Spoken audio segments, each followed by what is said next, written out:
Students, subject mental health nursing के topic obsessive compulsive disorder के बारे में हम डिस्कस कर रहे थे। पिछली वीडियो में हमने इसके introduction, definition, classification, etiology, clinical features और ट्रीटमेंट के बारे में डिस्कस किया था। आज की इस वीडियो में इसके नर्सिंग मैनेजमेंट के बारे में डिस्कस करेंगे। तो आइए स्टार्ट करते हैं इसके नर्सिंग असेसमेंट से। तो नर्सिंग असेसमेंट जिसमें क्या होता है कि collection of physical, psychological and social data. सर्वप्रथम हम पेशेंट का जो फिजिकल और जो साइकोलॉजिकल और जो सोशल डाटा है उसको क्या है कि कलेक्ट करते हैं, जिससे हम कंफर्म कर सकें कि पेशेंट को ओसीडी है और उसको क्या क्या कंप्लेंट्स है।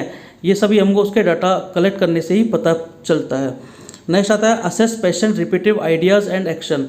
पेशेंट का जो आइडियाज़ हैं और किस प्रकार के वो एक्शंस परफॉर्म कर रहा है, बार बार कर रहा है या सेंसलेस कर रहा है, उन चीज़ों के बारे में भी हम असेस करते हैं। Assess the thought content, ability to function and supportive system. Patient का जो थॉट कंटेंट है उसको भी हम असेस करेंगे, किस प्रकार के थॉट्स के दिमाग में आ रहे हैं, कंटामिनेशन थॉट्स आ रहे हैं या अग्रेसिव आ रहे हैं या फिर ऑर्डरली टाइप के जो कंटेंट हैं थॉट वो उसके दिमाग में आ रहे हैं। तो इन चीज़ों के बारे में हम असेस करेंगे। और एबिलिटी टू फंक्शन यानी कि हम ये भी देखेंगे कि वो किस प्रकार का कोई भी कार्य सही तरीके से कर पा रहा है या नहीं कर पा रहा है, और उसका जो सपोर्टिंग सिस्टम है वो भी हम क्या है कि देखते हैं यहाँ पर। अब हम बात करते हैं इसके नर्सिंग डायग्नोसिस की। तो नर्सिंग डायग्नोसिस में पहला जो आता है आपका ineffective individual coping related to obsessive thoughts and compulsive act. पहला जो नर्सिंग डायग्नोसिस है इसमें क्या होता है कि जो पेशेंट के सामने कोई भी समस्या आती है तो उसका सामना वो सही तरीके से नहीं कर पाता है, यानी कि उसका जो कोपिंग मैकेनिज्म है वो इनइफेक्टिव हो जाता है related to obsessive thoughts and compulsive act. यानी कि जो उसके दिमाग में बार बार जो रिकरेंट तरीके से जो ऑब्सेसिव थॉट्स आ रहे हैं, उसके दिमाग में सेंसलेस जो आ रहे हैं, जिसकी वजह से वो कोई भी प्रॉब्लम्स आ रही है उसमें डिस्टर्ब हो जाता है और वो सही तरीके से उसका सामना नहीं कर पाता है। तो इसका इंटरवेंशन हम करेंगे। तो इंटरवेंशन करने से पहले हम इसका ऑब्जेक्टिव तैयार करेंगे। तो ऑब्जेक्टिव में patient will demonstrate ability to cope effectively. इसमें क्या है कि पेशेंट को हम बताएंगे हम कि किस तरीके से कोई भी प्रॉब्लम आती है तो उसका सामना किस प्रकार से कर सकते हैं। तो इसके इंटरवेंशन पर जाते हैं हम। तो पहला जो इंटरवेंशन आता है इसका work with patient to determine types of situation that increase anxiety. कि पेशेंट के साथ हमको पहले वर्क करना होगा और ये डिटरमाइन करना होगा, ये निर्धारण करना होगा कि किस प्रकार की जो सिचुएशन जो आती है और जिससे उसको एंजाइटी इंक्रीज होती है। तो ये सारी चीज़ें क्या है कि हम देखेंगे और वो चीज़ें हम पेशेंट के साथ रहकर उसके साथ वर्क करके हम ये चीज़ समझ सकते हैं। Next, encourage independence and give positive reinforcement for independent behaviour. Patient को एनकरेज करेंगे इंडिपेंडेंसी के लिए, ताकि वो अपना जो भी सेल्फ जो कार्य होते हैं वो खुद कर सके, और कोई भी जो इंडिपेंडेंट बिहेवियर अगर वो करता है तो उसके लिए हम क्या है कि उसको पॉजिटिव रेनफोर्समेंट देंगे, यानी कि कोई भी हम उसको इनाम वगैरह या कुछ भी ऐसे पॉजिटिव उसको शाबाशी वगैरह वो हम दे सकते हैं। Support patient effort to explore the meaning and purpose of the behaviour. Patient को सपोर्ट करेंगे कि जो भी वो बिहेव कर रहा है उसका जो कारण है, बिहेव करने का कारण है या जो भी उसका मतलब है, उसको वो एक्सप्लोर करे। अगर पेशेंट अपने बिहेवियर या बिहेवियर करने का कारण को अगर एक्सप्लोर करता है तो पेशेंट की जो एफर्ट है उसको हम सपोर्ट करेंगे। नेक्स्ट आता है आपका provide structure schedule of activities for patient including adequate time for completion of ritual. यानी कि हम पेशेंट के लिए हम जो एक्टिविटी शेड्यूल है उसका प्लान करेंगे, प्रोवाइड कराएंगे उसको एक स्ट्रक्चर बना करके, ताकि पेशेंट एक एडिक्वेट समय पर जो भी उसके रिचुअल्स हैं उसको कंप्लीट कर सके। रिचुअल्स का मतलब जो भी वो थॉट सोचता है, जो भी उसके दिमाग में बातें आती हैं उसके अनुसार जो कार्य करता है वो उसका रिचुअल्स होते हैं। तो उन रिचुअल्स को एडिक्वेट समय पर उनको पूरा कर ले, तो इसे हम एक शेड्यूल तैयार करेंगे उसके लिए। नेक्स्ट आता है आपका give positive reinforcement for non ritualistic behaviour. यदि वो नॉन रिचुअलिस्टिक बिहेवियर करता है, यानी कि वो जो उसके दिमाग में जो चीज़ आती है उसके अनुसार कार्य नहीं करता है, जो बेकार है, जो सेंसलेस, अगर वो बिहेव इस प्रकार का नहीं करता है तो उसके लिए हम उसको एक पॉजिटिव रेनफोर्समेंट देते हैं। नेक्स्ट हम बात करते हैं help patient learn way of interrupting obsessive thought and ritualistic behaviour with techniques such as thought stopping, relaxation and exercise etcetera. Patient की हम हेल्प करेंगे, उसको सिखाएंगे कि किस प्रकार से जो उसके थॉट्स और जो उसका रिचुअलिस्टिक बिहेवियर जो वो करता है उनको किस प्रकार से क्या है कि इंटरप्ट कर सकें हम, उनको किस प्रकार से हमको दूर कर सकें। तो कुछ टेक्निक्स हैं जिसके बारे में हम उसको बताएंगे, उसको सिखाएंगे, जैसे कि thought stopping, relaxation and exercise. तो इनके जरिए क्या है कि हम पेशेंट को सिखा करके उसकी हेल्प करते हैं, ताकि जो उसके दिमाग में ऑब्सेसिव थॉट्स आ रहे हैं, जो रिचुअलिस्टिक बिहेवियर जो वो कर रहा है वो ना करें। ठीक है, नेक्स्ट हम बात करते हैं नर्सिंग डायग्नोसिस सेकंड की, जिसमें आता है आपका severe anxiety related to obsessional thought and impulses. यानी कि पेशेंट्स को बहुत ज़्यादा एंजाइटी हो रही है because of obsessional thoughts and impulses, यानी कि उसके दिमाग में बार बार ऐसे विचार्स दिमाग में उसके आ रहे हैं जो सेंसलेस है, इसको कंट्रोल वो नहीं कर पा रहा है, जिससे उसकी जो एंजाइटी है वो ज़्यादा डेवलप हो रही है। तो इसके लिए हम इसका ऑब्जेक्टिव तैयार करेंगे, तो to help the patient to reduce anxiety, यानी कि पेशेंट को हेल्प करनी होगी ताकि वो अपनी एंजाइटी को रिड्यूस कर सके। इसके लिए हम इंटरवेंशन तैयार करते हैं। तो पहला जो इंटरवेंशन आता है आपका establish relationship through use of empathy, warmth and respect, यानी कि पेशेंट के साथ हम जो रिलेशनशिप है वो इस प्रकार का रखेंगे कि वो एम्पैथी, वार्मथ और रेस्पेक्ट शो कर रहे। ठीक है, यानी कि पेशेंट को लगना चाहिए कि वो हमारे साथ उसकी सिंपैथी है, वो वार्मथ है, हमको एक रिस्पेक्ट हमको दे रहा है। तो इससे क्या है कि पेशेंट के अंदर जो एंजाइटी है वो थोड़ी सी कम होती है। नेक्स्ट हम बात करते हैं आप give positive reinforcement for non compulsive behaviour, यानी कि पेशेंट यदि कोई भी कंपल्सिव बिहेवियर नहीं करता है तो उसके लिए हम उसको पॉजिटिव रेनफोर्समेंट देते हैं। Administer anti anxiety drug as prescribe, यदि जो साइकेट्रिस्ट है जिसने जो मेडिसिन प्रेस्क्राइब कर रखी है, एंटी एंजाइटी ड्रग्स प्रेस्क्राइब कर रखी है, तो हम उसको एडमिनिस्टर कराएंगे।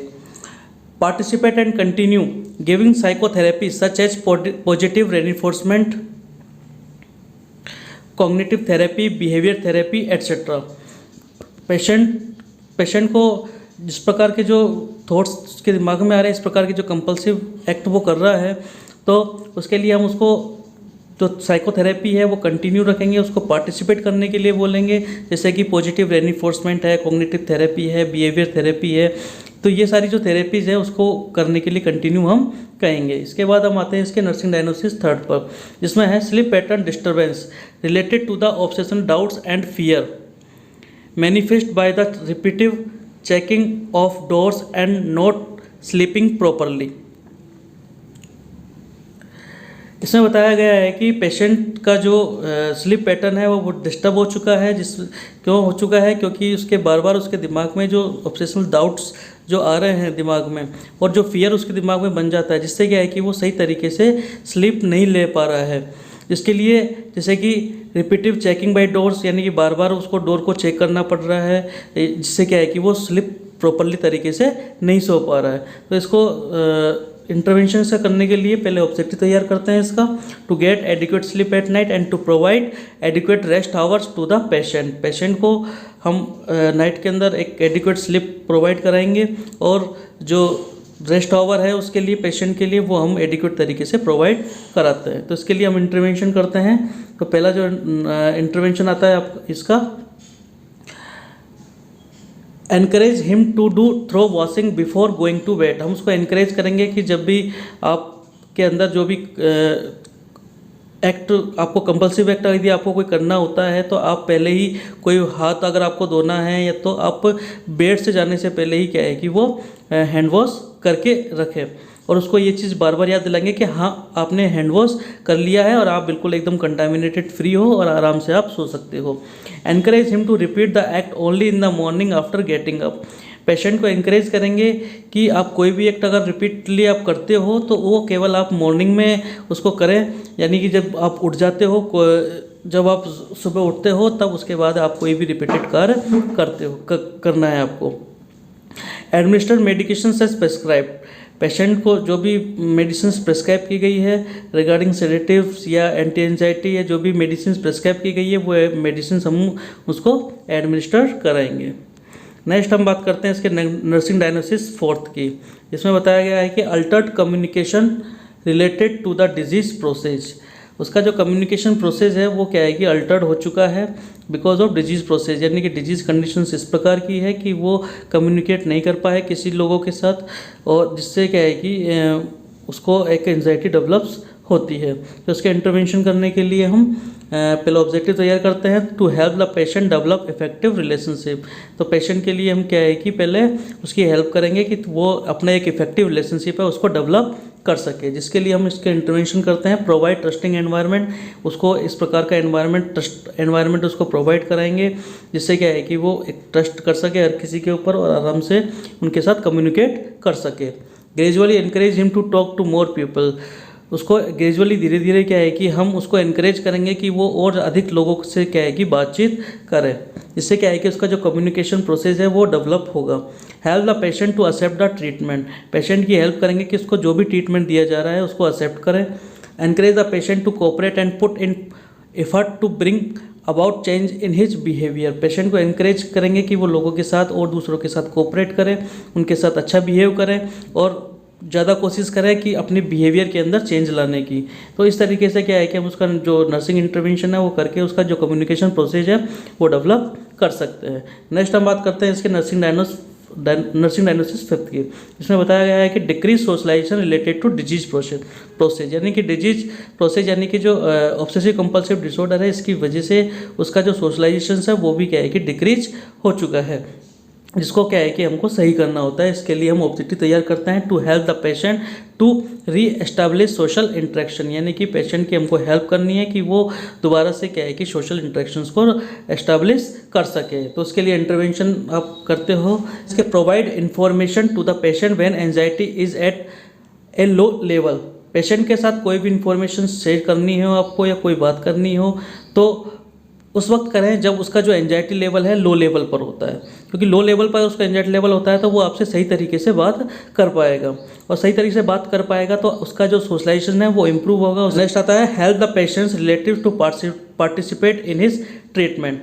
पेशेंट्स की जो रिलेटिव्स हैं उनकी भी हमको मदद करनी है कि वो उस ट्रीटमेंट के अंदर पार्टिसिपेट करें, यानी कि पेशेंट की जो रिलेटिव है उनको भी पता होना चाहिए कि हमारे पेशेंट्स को क्या ट्रीटमेंट चल रहा है, तो वो सारी जानकारी हम पेशेंट्स के रिलेटिव्स को भी देते हैं। Encourage the patient to participate in ward activities. Patient को एनकरेज करेंगे कि वार्ड के अंदर जो भी एक्टिविटीज़ होती है उसके अंदर वो पार्टिसिपेट करें। Encourage him to interact with others. दूसरों के साथ इंटरेक्ट करने के लिए उसको एनकरेज करें। Help the patient identify pleasure in social interaction and adapting flexibility in his restricted behaviour. Patient की हम मदद करें कि वो सोशल इंटरेक्शन से अपने आप को एक प्लेजर को आइडेंटिफाई करें, यानी कि लोगों के साथ मिलेंगे जुलेंगे तो उससे क्या है कि उसको एक प्लेजर का जो अनुभव है वो उसको प्राप्त होगा। तो उसके लिए क्या है कि वो आइडेंटिफाई करें। पेशेंट को हम हेल्प करेंगे कि वो उन चीज़ों को जो प्लेजर्स हैं उनको क्या है कि वो आइडेंटिफाई करें और अपने जो बिहेवियर है, जो रिस्ड बिहेवियर है, यानी कठोर जो बिहेवियर उसने कर रखा है लोगों के साथ, तो उस बिहेवियर के अंदर उसकी फ्लेक्सिबिलिटी आ सके। तो ये तो हो गया आपके नर्सिंग डायग्नोसिस। इसके बाद हम बात करते हैं इसके home care and follow up care की। ठीक है, तो इसमें पहला आता है आपका client is advise to use relaxation and thought stopping technique whenever he get anxious. Patient को हम एडवाइज करेंगे कि जो वो रिलैक्सेशन टेक्निक्स जो है उसका यूज करें, जो थॉट स्टॉपिंग टेक्निक्स हैं जो बताई गई है आपको पहले भी, तो उसके अनुसार क्या है कि आप अपनी इस टेक्निक को यूज करके आप अपनी जो एंजाइटी है उसको दूर कर सकते हैं। जब भी वो एंजाइटी हो, उसको बहुत ज़्यादा एंसियस हो, तब रिलैक्सेशन और थॉट स्टॉपिंग टेक्निक्स का उपयोग करके अपनी एंजाइटी को दूर कर सकता है। नेक्स्ट हम बात करते हैं patient is advise to talk with the friends and family members. Patient को एडवाइज करेंगे कि वो अपने फ्रेंड्स और फैमिली मेम्बर से बातें करें। He encourage to share his feeling. Patient को एनकरेज करेंगे कि अपनी जो फीलिंग्स हैं उसके मन में जो आ रही हैं बातें, जो थॉट्स के दिमाग में आ रहे हैं उनको शेयर करें दूसरों से। Improve self care needs independently. Patients को हम बताएंगे कि जो सेल्फ केयर नीड्स हैं जो इंडिपेंडेंट तरीके से आप कर सकते हो, उनको आपको इम्प्रोवाइजेशन लाना है और वो आपको पूरी करनी है। नेक्स्ट हम बात करते हैं instruct to use relaxation technique when getting aggressive. Patient को इंस्ट्रक्ट करेंगे कि रिलैक्सेशन टेक्निक्स को वो यूज़ करें ताकि जब भी वो एग्रेसिव हो तो उस टेक्निक के जरिए अपनी एंजाइटी को कम कर सके। Advice to do medication. Patient को एडवाइस करेंगे कि जो भी मेडिसिन जो साइकेट्रिस्ट द्वारा दी गई हैं उनको समय पर लें। Patient and his family members is advise not to stop medication without consulting doctor.